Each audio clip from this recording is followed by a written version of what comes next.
பணிந்தவர்க்கு பாதை காட்டும் முருகா, துணிந்தவர்க்கு துணை நின்று கை தூக்கிவிடும் முருகா, பகைவரை வேல் கொண்டு அழிக்கும் முருகா, விலை மதிப்பில்லா பொக்கிஷமே என் நெஞ்சில் குடியிருக்கும் பரமனின் மைந்தனே முருகா.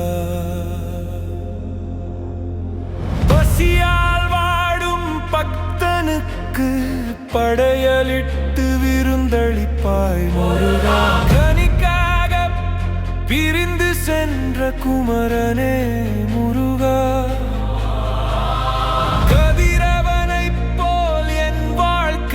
ஒளி தருவாயே முருகா, பிழைகளாயிரம் செய்திட்டாலும் எனக்கு முன்னால் மலை போல் நின்று காக்குமரனே முருகா.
கதியே என்று உன்னை சரணடைந்தேன்